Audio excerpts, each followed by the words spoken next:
zong zong te chỉ bảy vết ole tu kinh zinga kan thu pui tur chu Isua ho chiang tu nun ti ani pathian thu ilongai hang chanchin tha marka bung som chang somli le paru atangem tin zerko khuwa alo thenga tin Isua chu zerko atang chuan azir tir te le puitam tak nen an chu alain kuddo middel ti maya fapa bar ti maya chu kong sira alo thua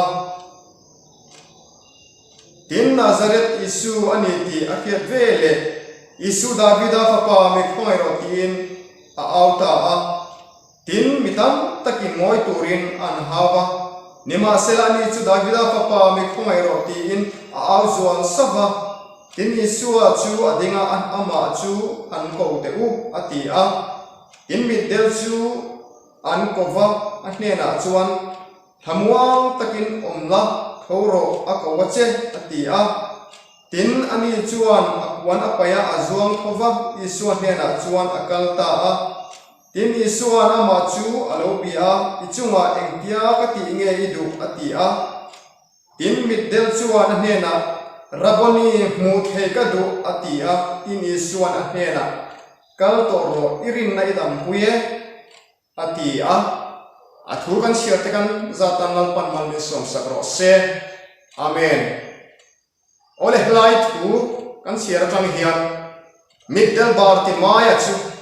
khomu thei lovin nun sheom takin ahun amang thina voi kha chu Isu Krista zerko khwa alo thenga mit pui thom rimur mai ahan shia chu eng thom nge ne ta ti in mi han zota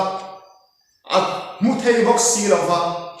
mi te chuan Isu Krista kal thomani ti an fila ti chuan auta chiam mia Isu Davida papa min khongai ro tin autiam mia nima sira masa te chuan ngoi turin an khapa o nam middel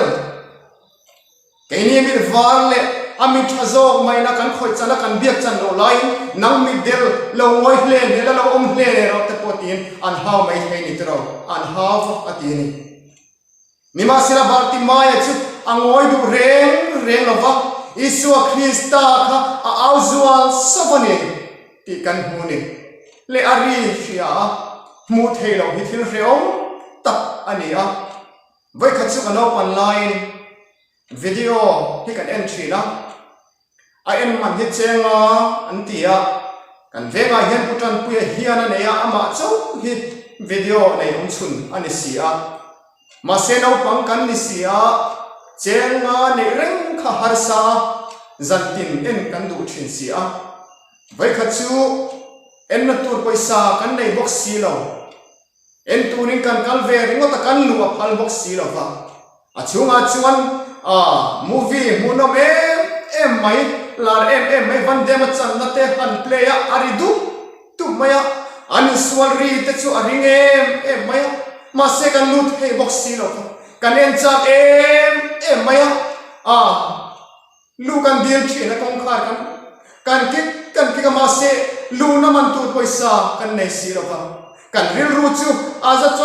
chara kong kharan an hong ri te an hanin swal ri te kha aring em kan he box si kan muthei box si lo a hreu em ani middel barti mai nge po hi ari ashia a muthei box si lo ata na hreu tur zia chutro ma se mi ten ngoi turin antia angoi du relo Isu Krista chu adinga han shoi ro atia ichunga hedeng tia ka ti nge idu ti na zodani raboni muthei ka duni atini duken zinga hian Isu Krista rilru le ti tak zeta mudu ta hi Isu Krista hian a hai ngai lo fa Isu Krista ithin lung zong i mudu ta takani chuan lalpan akal sang lo hang chati hi katiam chiani Isu Krista puchian tu nun kan nei hi apoi mo ani tukin singan Isu Krista i puchian ani pot chuan isua hian inun hi akan nge yang hi katiam tat cheni engwangin nge kan zai pi lova engwangin nge khom te kan pe lova engwangin nge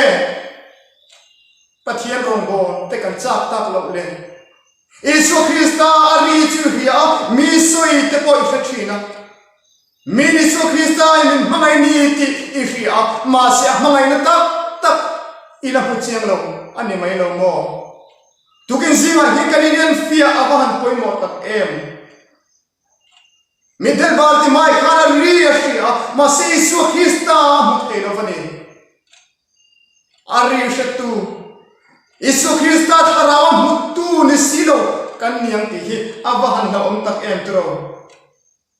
Isu Krista mu chiang tu nun chu annu na dang lam thina ni tukin zinga hin inun kha idang lam tu em le Isu Krista wangin kati thin te kati rem to lo kati ngai lo zo kati atulta hin numa hin la tan ka lo thang ta ti Isu Krista kha i mu chiang to em ti hi in zo turin ka som cheni Zakaya ka Zerko kwalo kena Isu Krista mu adua hepui kunga lona tachun Isu Krista rongkal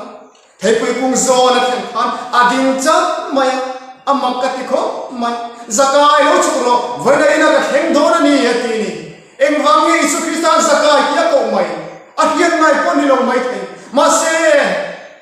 Isu Krista khan Zakaya thepui kung lo na chana khana chiam ema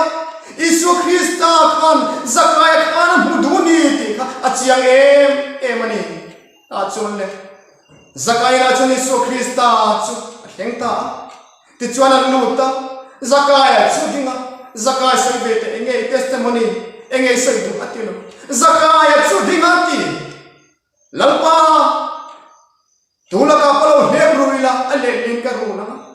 kasumza ge pachia te dina ka pe lati